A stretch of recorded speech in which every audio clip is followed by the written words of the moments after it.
Hey everyone, here's a 26 Atal'Dazar I did last week. This was done on the Fort Bolstering week. So typically, because since I started pushing higher keys, I've been trying to make my routes a little more efficient. So instead of going to Razan, which I almost always do here, we go left and we less these first two packs of mobs. First pull, always pop everything right off the bat. Bark, Skin Rage, a Sleeper, Trinket just for damage. In these pulls, there's a few things you want to think about. The first thing is the Confessors have two kicks. They have Mending Word, which is a heal, and then Bon Samdi something, which is the thing that puts down the orange bubble. That's really bad if it goes off because it makes mobs inside of it unCCable, so you can't knock them back, stun them, interrupt them. And if an augur is inside, then it can be really bad, especially on a higher fortified key. And then yeah, also you want to be kicking the augurs, wildfire, and fire enchant, but mostly the wildfires because since it's bolstering on this key level, a bolstered wildfire will probably just end up killing somebody. This next pull pretty conservative. It's just the augur juggernaut and then this confessor, which is gonna pat soon. Here, yeah, that right there, he's patting. One thing you can do is for the juggernauts, if you don't have someone in your group that can reliably bait the juggernauts, so like a monk statue or maybe warlock pets or something, then you can throw down your Ursul's Vortex just to keep the juggernauts in melee for longer, make it easier on the people dodging them. Because typically the juggernauts in a pack like this are going to be the last thing to die just because they're spend so much time outside of melee. That fire enchant did go off for quite a while. I did have Incap and Typhoon to stop it, but we do have kick rotations in this group. I don't remember exactly what it was, but I know I wasn't assigned to Augur. I was on the Confessor, so. But yeah, this dungeon, pretty free on timer, so you can kind of get away with doing slightly smaller pulls, at least at this key level.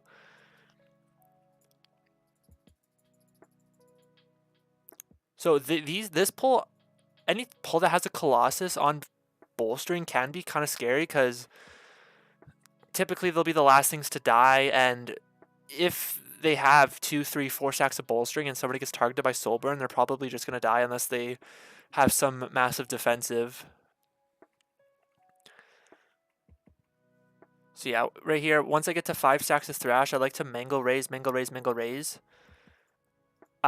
If you're doing a Mangle Raise combo, you're going to be generating so much rage that if you don't Iron Fur while you're doing that, you're just going to overcap. So that's one thing I really like about it is not only are you maximizing rage generation because you're mangling every other global, but you're also doing a ton of damage because you're raising every other global, and you're also capable of maintaining maximum stacks of Iron Fur while you're doing it. So yeah, as you can see here, max. How many? Oh, it's only 1 stack of bolstering, but even one stack of bolstering on a 26. Our rogue just died, and I think that was 2 ticks. So pretty crazy stuff here. Bear is pretty strong against bolstering, just because we can spend we have so much armor. We're mitigating so much of those melee damage hits.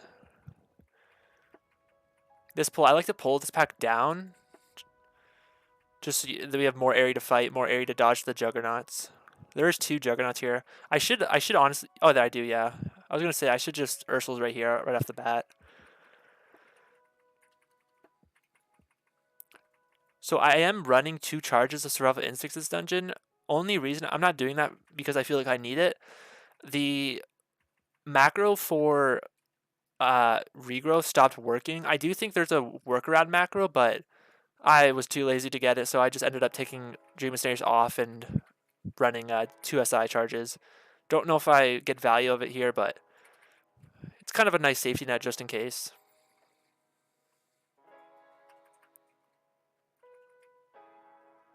So yeah, as you can see, I'm just kind of sitting on the Confessor here. Right, that goes off. Luckily, the Augur's pretty much close to dead. As you can see, I'm targeting it just so it doesn't start killing everyone with Wildfire. Wildfire is dispellable, so if one goes off and the healer's quick to react, it's really not that big of a deal, but it's when multiple start going off and you can't keep up with the spells. It almost one-shot our healer there, and that was just the initial hit, not even the dot.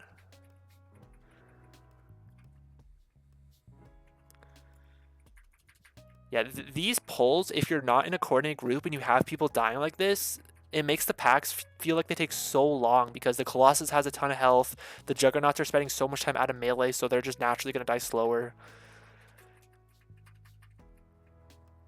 That's why I think just bringing a monk that can put down an Aug statue makes it so much easier. I'm sure there's other specs that can easily do it, but monk's the only one that I know off the top of my head that can just easily do it at pretty much every pull. So this pull pretty conservative, just going to be an Augur, Juggernaut, and one of the Priestesses. It does feel kind of bad sending Incarn on 3 mobs when the next pull is going to be pretty massive, but it feels even worse holding it. So yeah, I mean, look at this. Like, the Juggernauts are just so far away, they're just dying. Or they're dying so slow. And, you know, typically I would just chain, but with Bolstering, it feels terrible to chain mobs.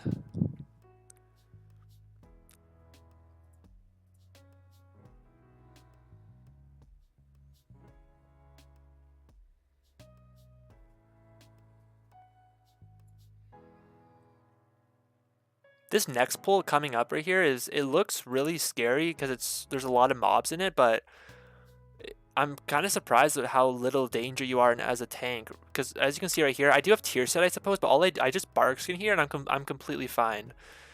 You know, I guess yeah, tier set plus barkskin is fairly strong, but I do pop trinket there. Rage Heart's one of those trinkets where it's incredibly strong if you like save it for a defensive. However, most of the damage comes from the on use, so more often than not, I kind of just send it off cooldown just for the damage. I'm not afraid to hold it, but might as well if I know I'm not going to need it anytime soon. One thing I noticed that I do a lot is I really greed my frenzied regens. I kind of just like right there, I was at 40% health for a while there, just because I kind of just I know like I'm not gonna die because you know I'm in defensives and whatnot, but I kind of just pray that my nurturing instincts will heal me or my healer's gonna heal me.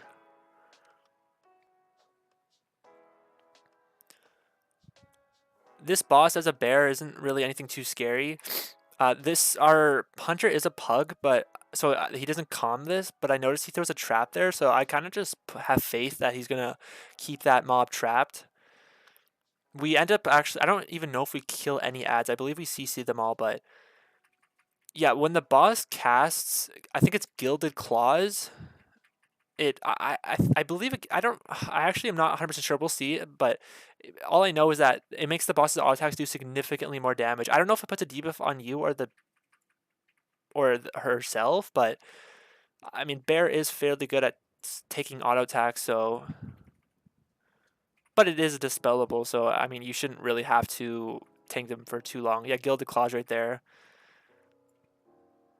Yeah, it looks like it puts a buff on the boss. I have seen some tanks get one shot by it. I mean, not bears, but other tanks like Avenged Demon Hunter. Maybe they didn't have spikes up or parry or whatever. But as a bear, I don't think I've ever died to this boss. As long as you have a few stacks of Iron Fur, and honestly, that should be enough. But to be extra safe, you could just hold a defensive.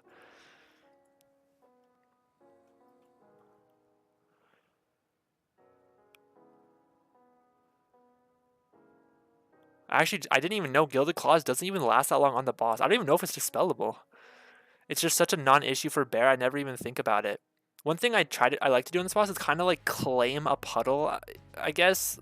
So just backpedal or slowly inch towards a puddle to make it very obvious that you want that one.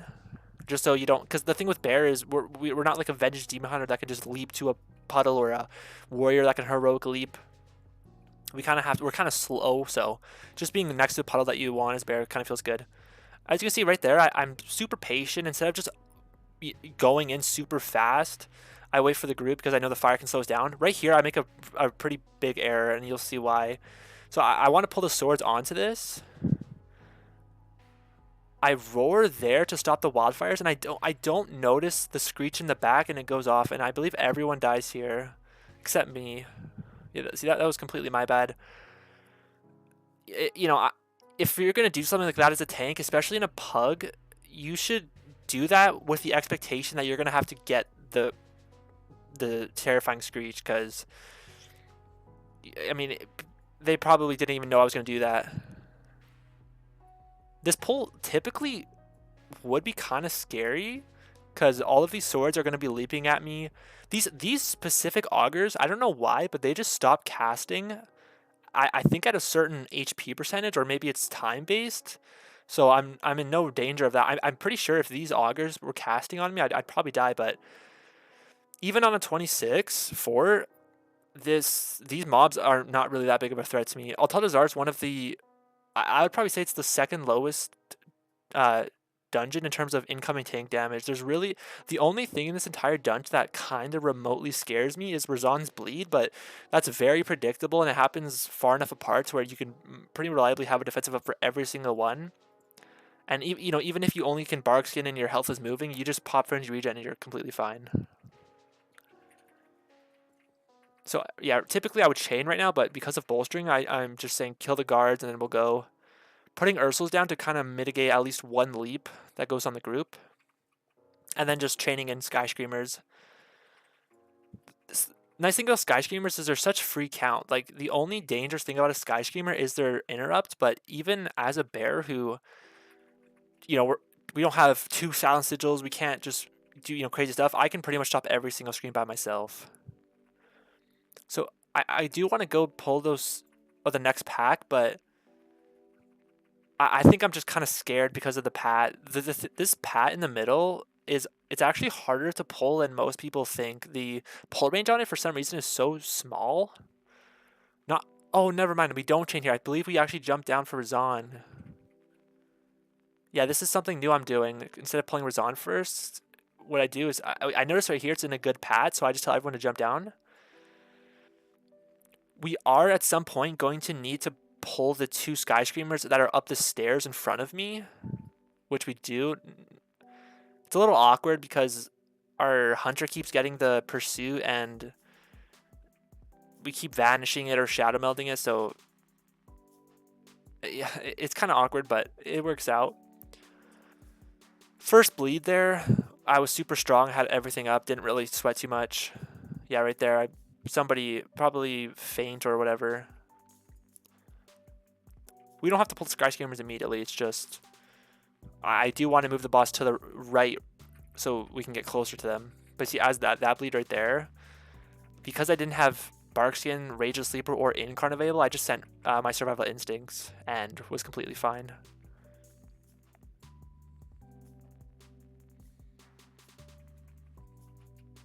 Love Entangling.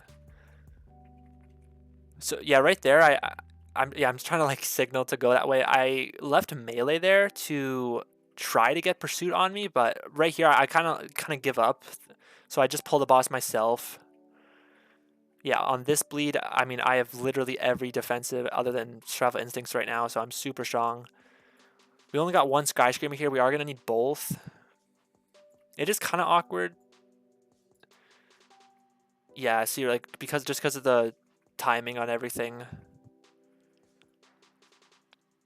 But pulling these Sky Screamers onto the boss is 0 danger whatsoever. As long as you have 5 competent players that can, kick one thing every, well, I don't even know, 10, 15 seconds, you should be fine. See right there, like even if I knew my group wasn't going to kick it, I could have just Typhooned it. Or maybe my kick was up, but try to use your stops as much as you can in Bear, just because we're not a prop paladin or Vengeance Demon Hunter. We can't do these crazy things, so just sending Incap Roar, Typhoon, kick off cooldown is going to help quite a bit.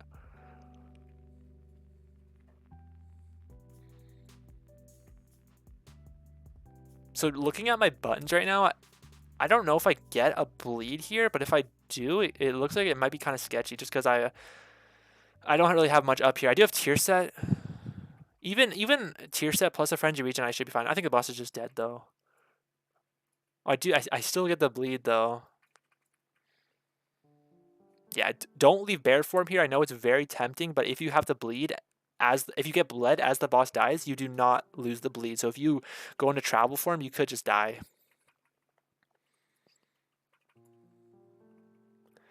So yeah, here we need this sword pack and the one down there.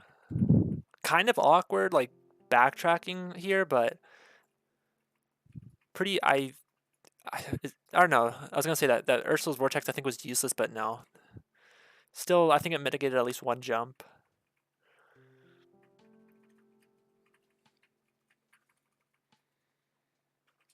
Yeah, popping Incarn on that pack, it dies really fast, so I do waste a few seconds of Incarn here, but getting out on cooldown just so we get benefit from the CDR.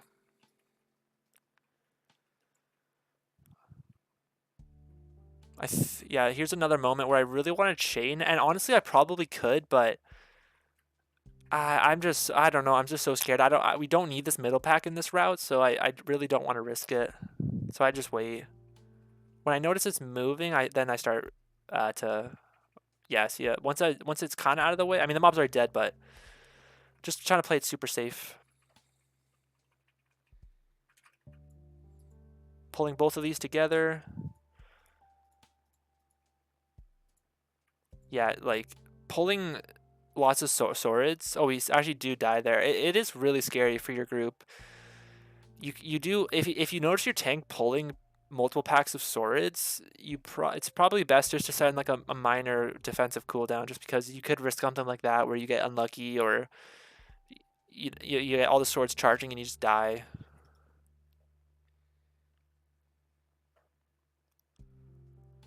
This next pull, because of the angle we're coming in, it can be kind of awkward with a pat. There's like the 2 stealth pat that goes up the stairs. You kind of want to just try to pull that as the tank immediately, just because you don't want to DPS pulling it.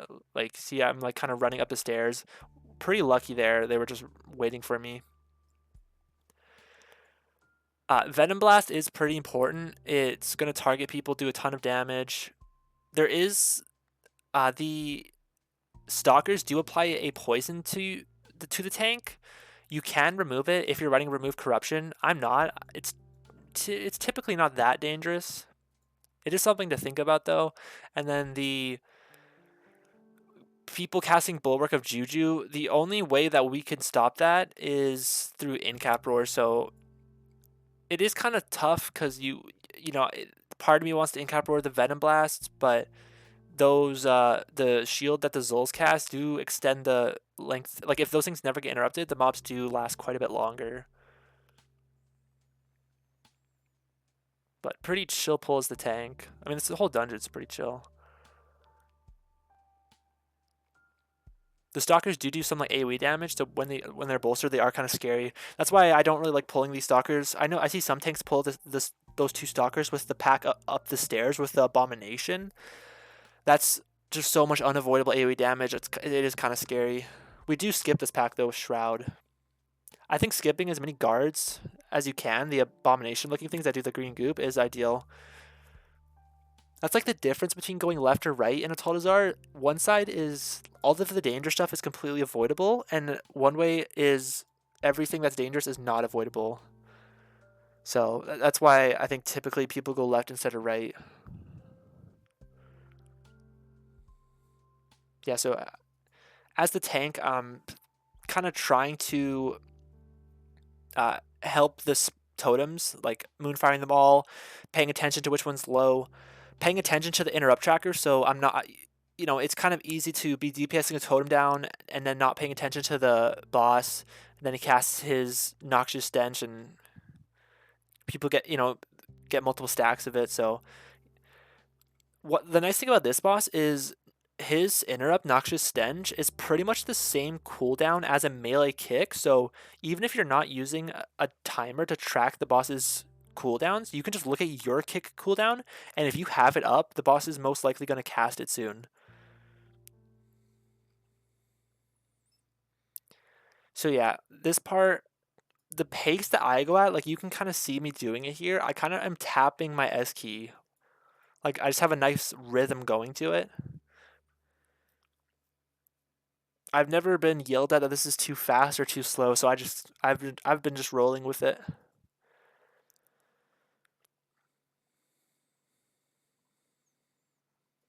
Yeah, but like as you can see, Noctis Stench 15 seconds, my kick 11 seconds, so it's they pretty much line up perfectly.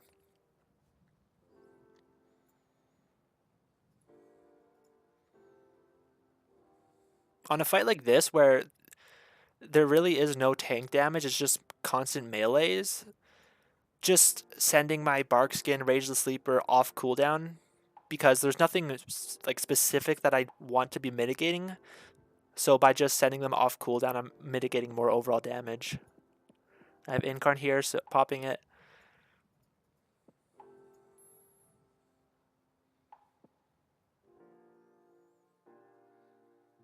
I see some people like wanting to play with no Incarn because in pugs you don't do pulls big enough to get value from it, but that's not even true. Like even if you were only doing small pulls, Incarn is still such a strong offensive cooldown. I mean, it's strong defensively all the time, even in small pulls, but you still lose DPS if you don't run Incarn, even if you're only doing small pulls, just because of how like as long as you're running all of the Berserk nodes, just being able to have, I mean, think about how much more damage you're getting from Raise, Thorns of Iron, because they're 50% less, 15% haste, lasts 30 seconds instead of 15. So I would never not consider running Incarn. And also, like, realistically, what you gain from not running Incarn, I just don't think it's worth it. Coming up to Yasma, the Pug Killer, the Dread boss, the boss that makes you want to do unholy things, gives you anxiety.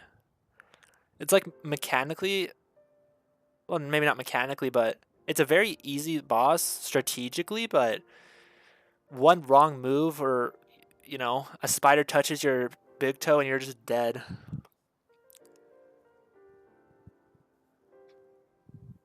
So I really, oh yeah, so our hunter messes up lust here, so I end up drumsing once these ads die, just so we have more lust time on the boss.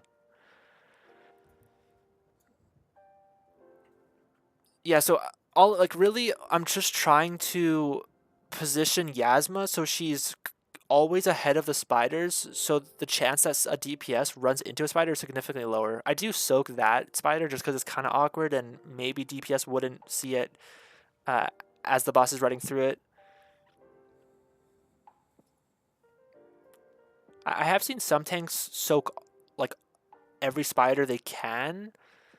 I I see the idea behind it. If there's no spiders, then a DPS can't get hit, but I mean, it just kind of makes it awkward when you're running to put down your souls and whatnot, having to run through the goop and whatnot. So I just kind of constantly move the boss.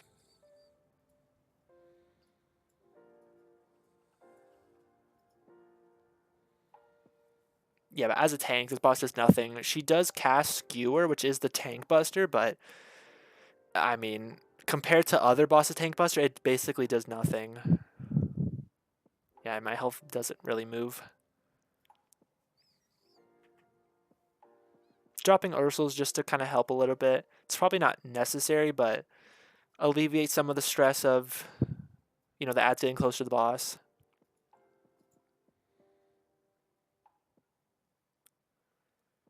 Oh, this is another reason why popping every spider can be bad, is because if the entire room is filled with the purple puddles, then maneuvering the boss around the room can be kind of awkward. You'll have to take like weird pathing.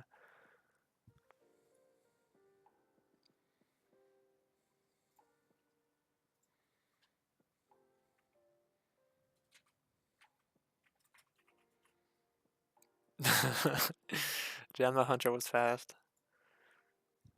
But yeah, even with 14 deaths, probably not the most ideal row. As you can see, like, we're pretty comfortably timing this key. I do roar here because I plan on doing a big move just because there's so many spiders and I didn't want us to get cornered. But yeah, I mean, this basically, I'm pretty sure at this point I could just solo the boss, even if the entire group died. But yeah, that's it. If you want to know what trinkets I ran, honestly, I'm if I'm doing a key that's like above a 20, I'm probably just always gonna default to Cheat Death and Rage Heart. I just think they're so strong defensively, and having the Cheat Death, you're allowed to make one human error in a key, or I guess more if procs early enough. And then for talents, I'm just running I mean, it's bear. Like you can run anything on bear and have success.